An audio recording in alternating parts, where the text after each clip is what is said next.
보시는 욕심을 조복받기 위한 수행. 보시 바라밀.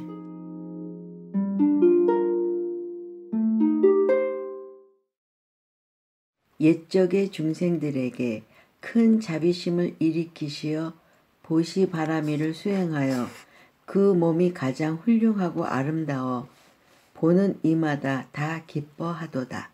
법계 보살의 개송. 옛날 인도의 한 왕이 사냥을 즐겨 했습니다. 왕은 신하들을 시켜 사슴을 잡아 우리 안에 가두고 하루에 한 마리씩 풀어놓고 활로 쏘아 죽이며 즐거워하였습니다. 우리 안의 사슴들은 하루 한 마리씩 희생되어 죽어갔습니다. 어느 날 사슴 무리 중 우두머리가 사슴을 모두 모아 회의를 하였습니다. 우두머리 사슴이 먼저 말했습니다. 우리는 모두 죽을 목숨이다. 오늘 불려나가 죽든 한 달 후에 죽든 결국은 모두 왕의 화살에 죽음을 면치 못할 것이다. 우리 모두는 하루하루를 공포의 밤으로 지새워야만 하는 고통 속의 목숨을 부지하고 있다. 그래서 내가 제안하건대 우리끼리 왕이 사냥감이 되는 순번을 정하자. 그러면 단 며칠만이라도 죽음을 잊고 살 수 있지 않겠는가. 사슴들은 모두 우두머리 사슴의 제안에 공감하며 그렇게 하면 하루라도 불안감과 공포를 줄일 수 있을 거라 생각하였습니다. 그리고 며칠이 지났습니다. 사슴들은 약속대로 자기 순번이 되면 동료를 위해 순순히 우리 밖으로 나가 왕의 화살을 맞고 쓰러져 갔습니다. 어느 날 아침이었습니다. 이미 오늘 왕의 사냥감이 될 사슴은 정해져 있었습니다. 그런데 마침 그 사슴은 임신하여 새끼를 몸 안에 지니고 있었습니다. 그 사슴은 자신이 몸속에 있는 새끼 사슴 때문에 눈물을 흘리며 슬퍼하였습니다. 그때 한 사슴이 말했습니다. 슬퍼하지 마십시오. 오늘 왕의 사냥감으로는 내가 나가겠습니다. 당신은 나 대신 가장 마지막에 나가도 됩니다. 그러니 당분간이라도 슬퍼하지 마십시오. 약속대로 그 사슴은 왕의 사냥감이 되기를 자청하며 우리 밖으로 나와 왕의 화살을 기다리고 있었습니다. 왕은 대신 나온 사슴을 향해 화살을 겨누다가 활을 내려놓고 시중 들던 신하에게 말하였습니다. 저 사슴은 다른 사슴과 달리 무늬가 예쁘고 털도 윤기가 나는 것을 보니 꽃사슴 같다.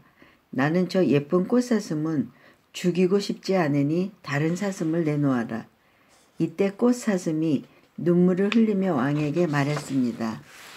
왕이시여, 결국 죽을 목숨이라면 제가 며칠을 더 사는 것이 무슨 의미가 있겠습니까? 꽃사슴은 그동안의 자초지종과 자기가 대신 나오게 된 사연 등을 왕에게 그대로 말하였습니다. 이 말을 들은 왕은 크게 뉘우치며 우리 속의 사슴을 모두 풀어주고 다시는 사냥을 하지 않았습니다. 이야기는 주인공인 꽃사슴이 전생의 부처님이었다고 하며 끝을 맺습니다.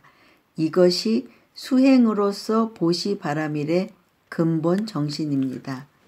이런 우와 같은 이야기는 본생담에 실려있는 547편 중 한 가지입니다. 본생담은 부처님이 과거생에 여러 몸으로 보살행을 닦을 때의 이야기를 우화 형식으로 모은 책입니다. 보시 바라밀의 의미를 흔히 공덕을 짓기 위해서라고 설명하는데 틀리지는 않는 말입니다. 그런데 보시를 통해 얻는 그 공덕이 자신의 욕심을 이루기 위한 것이라고 생각한다면 부처님이 본래의 가르침과는 84,000리만큼의 거리가 있습니다. 그런 생각은 보시가 아니라 투자를 하는 것과 다름이 없습니다. 10,000원을 보시하면 그 이상의 수입이 보장된다는 식입니다. 허기야 대부분의 절들이 은근히 그런 분위기를 주장하고 신도들 역시 진정한 의미 보시를 아는 이들도 드문 게 현실이긴 합니다. 보시 바라밀은 스스로 욕심을 조복받기 위해 하는 수행의 기본 마음 자세입니다. 생각해 보십시오. 욕심에 가득 찬 사람이 남에게 조건 없이 베풀 수 있겠습니까? 당부하건대 불자들은 보시와 투자를 혼동하지 마십시오. 화엄경의 가르침도 궁극적으로는 보시 바라밀을 비롯한 십바라밀을 수행의 단계와 연관지어 구체적으로 풀어나가는 경전입니다.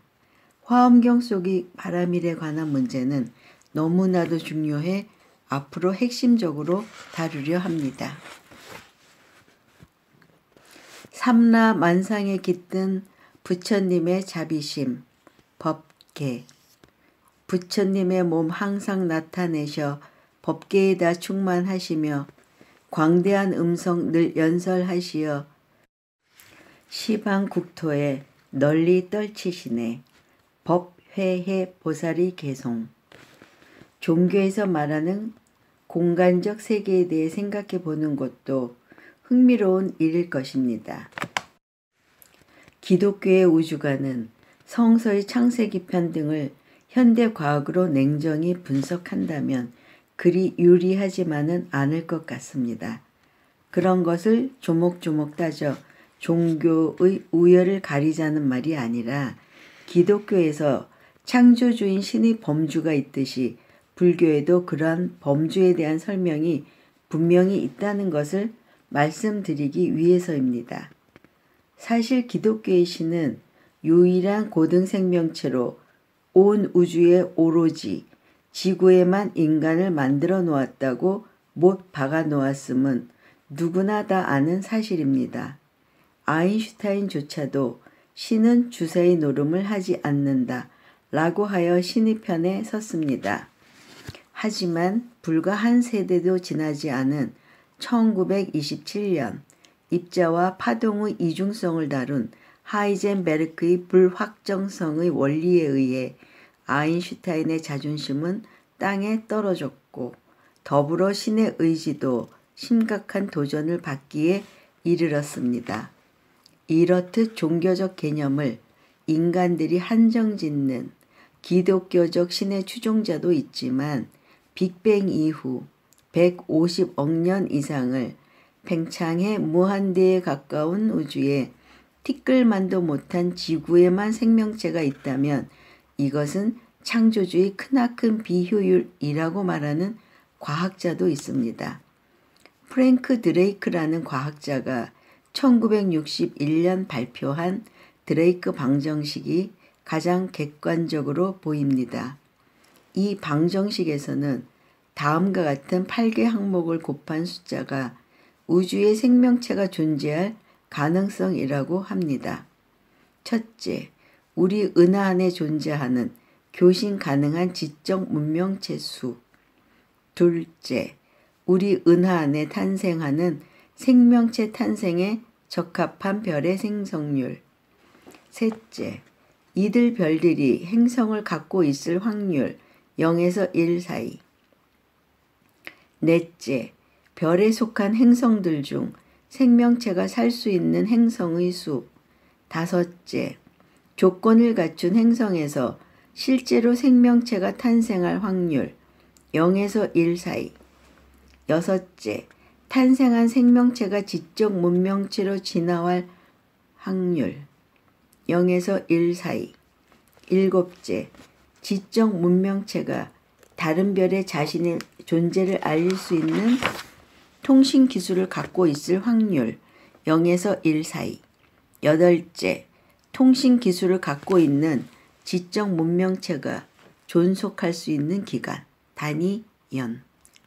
이 확률들을 곱한 결과가 1 이상이면 지구 이외에도 고등 생명체가 존재한다는 확실한 증거라는 것입니다. 그러나 아쉽게도 현재 인간의 기술적 수준이 각 항목을 결정짓기에는 변수가 너무 커 답을 낼 수 없다고 합니다. 어찌 되었건 불교에서 말하는 법계란 불법이 미치는 세계를 의미하는데 이것이 곧 우주 그 자체란 말입니다. 개송에서 부처님의 몸이 법계에 충만하다는 것은 법계가 즉 부처님 몸이란 말이 되는데 그렇다면 석가모니 부처님은 지구에서 태어나서 열반하신 부처님인데 이게 무슨 소리냐 라는 의구심이 들어야 합니다. 근본 불교, 저는 이 용어를 석가모니 불과 그의 제자들이 살아 계실 때의 불교라는 뜻으로 사용합니다. 의 관점에서 볼 때는 분명히 이러한 설명이 불가능합니다. 오히려 부처님도 아라한 가운데 한 분으로 인식했을 정도입니다. 아라한이란 소승불교에서 최고의 깨달음의 경지입니다. 그런데 대승불교 사상이 자리 잡아가면서 부처님에 대한 정의도 상당히 광범위하고 섬세하게 전개됩니다. 대승불교는 기원 전후 일기 시작한 새로운 불교 사상으로 그 전까지 불교는 자신의 해탈만을 목적으로 하는 불교라 비판하며 자신의 이익보다 이탈을 강조하는 불교 사상입니다. 소승, 작은 탈 것이란 말도 대승, 큰 탈 것에 비교해 낮추어 부르는 말입니다. 법화경의 열애수양품에서는 석가모니 불이 내가 성불한 지 매우 오래이니라 수명이 한량없는 아승직업이어서 항상 머물러 있고 멸하지 않느니라 라고 말씀하십니다. 여기에 화엄 사상인 내가 곧 부처요 법계다 라는 사상을 덧붙이면 위 개송에서 부처님이 몸 항상 나타내시어 법계에다 충만하시며 란 말이 황당하지 않을 것입니다. 그렇다 하더라도 아직은 제 설명이 부족하니 이해가 안 되더라도 조급한 마음을 내실 필요는 없습니다. 다만 불교라는 것이 부처님의 가르침을 바로 알고 바로 믿는다는 종교적 행위가 지금 우리나라의 대부분 절에서 하듯 나 좀 잘 됐으면 또는 그래 잘되게 해주마 식의 묵시적 타협이나 이해관계와는 84,000리 다르다는 것만은 잊지 말아 주십시오. 개송에 남은 부분 중 광대한 음성이란 장광설이라 하여 세세하게 구석구석 안이 미치는 곳이 없는 설법이라 생각하시면 됩니다. 시방 국토의 시방은 10가지 방향을 뜻합니다. 한자의 원음으로는 십방이라 해야 옳지만 불교에서는 가끔 그 발음을 다르게 하는 것들이 있습니다. 시방이 그러하고 도량을 도장이라 읽지 않는 것도 좋은 예입니다. 기도 도량이라 할 때도 장을 량으로 발음하는 것입니다. 시방이란 10방향은 동, 서, 남, 북과 그 사이 방향인 동북, 서북, 동남, 서남과 그 위와 아래를 말하는데 위와 아래가 들어가는 이유는 방향이 지도처럼 평면적인 개념이 아니라 공간적인 개념이라는 것을 나타내기 위함입니다. 결국은 말이 10가지 방향이지 실은 모든 공간을 총칭하는 의미로 사용된다고 보시면 틀림없습니다. 이번 개송은 우리 인간이 사고 범주를 벗어난 우주 모든 곳곳에서 부처님의 중생들을 위한 설법과 중생구제의 자비심이 항상 하신다는 뜻을 담고 있습니다.